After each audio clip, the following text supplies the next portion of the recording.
Bonjour et bienvenue sur l'Argus.fr, ici à Paris, au salon Rétromobile qui se tient porte de Versailles jusqu'au 1er février 2026. Nous sommes sur le stand Peugeot qui, à l'occasion du lancement de la nouvelle i208 GTI, consacre une rétrospective à son aïeul, la 205 GTI.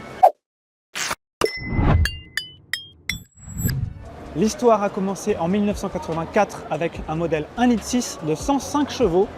Mais 2 ans plus tard, la 205 GTI est passée dans une autre dimension avec un moteur 1,9 litre de 130 chevaux et des trains roulants revus.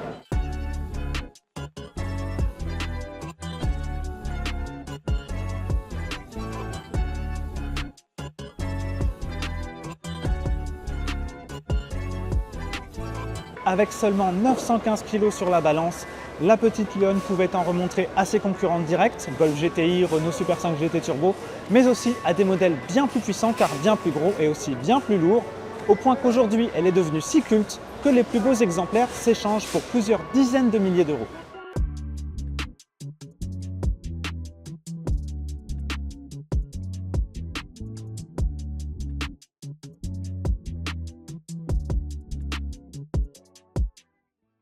Mais l'une des plus prisées des 205 GTI, notamment en 1,9 litre, c'est cette série limitée Griff, produite à seulement 3000 exemplaires. L'un d'eux est à Rétromobile.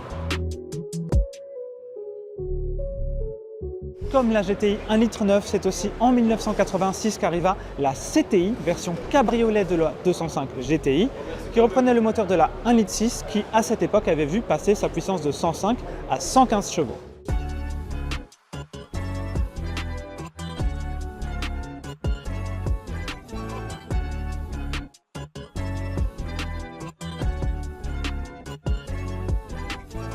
En 1993, la CTI adopta toutefois un nouveau moteur 1,9 litre, mais dégonflé à seulement 105 chevaux. D'ailleurs, la même année, les nouvelles normes anti-pollution et notamment l'obligation d'installer un catalyseur fit aussi perdre quelques chevaux à la 205 GTI 1,9 litre.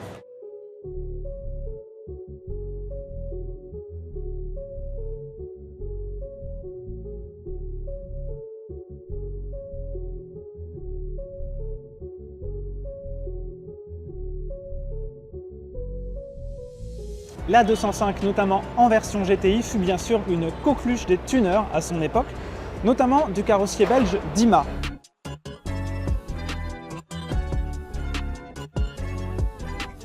Chose rare, le kit carrosserie conçu par Dima fut homologué par Peugeot en 1989 avec ses boucliers spécifiques plus enveloppants pour aller avec des ailes considérablement élargies.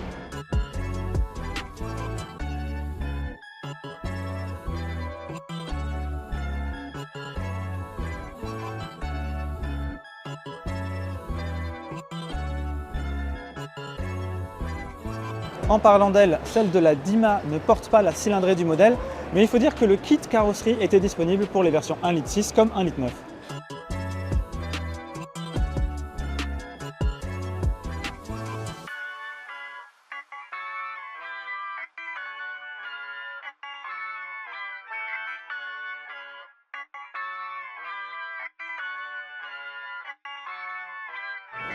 Le kit Dima visait à donner à la 205 GTI, une traction, une allure plus agressive et plus large, en fait pour imiter la 205 Turbo 16 qui courait en rallye et fut produite à 200 exemplaires routiers comme celui-ci à des fins d'homologation.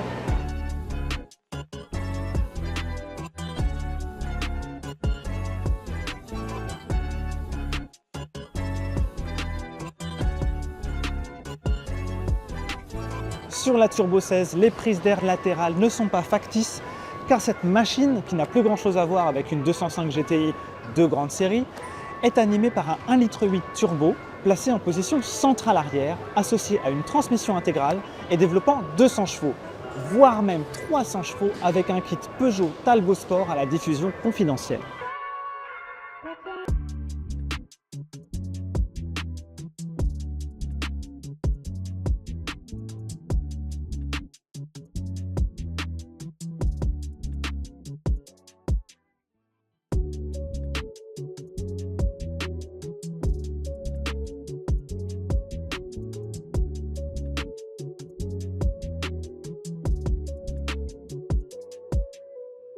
Outre la rareté de cette série 200, le palmarès de la T16 en rallye a aussi contribué à sa légende puisque l'auto a rapporté à Peugeot les titres pilote et constructeur en 1985 et 1986.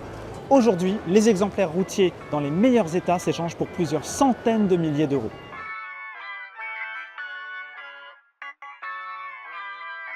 Plus de 5 ans après l'arrêt des dernières Peugeot GTI, la marque Olion revient donc avec une i208 GTI qui est, comme son nom l'indique, 100% électrique, beaucoup plus puissante que la 205 dont elle descend puisqu'elle fait 280 chevaux.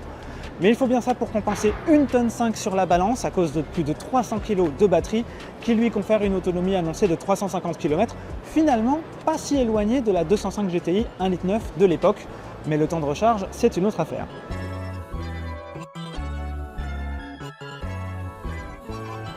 La Peugeot i208 GTI doit être commercialisée au second semestre 2026, mais vous pouvez donc d'ores et déjà l'approcher au salon Rétromobile 2026 en compagnie de ses aïeuls 205. Évidemment, on en reparle bien avant sa sortie sur l'Argus.fr, sur les réseaux sociaux et sur notre chaîne YouTube. À bientôt.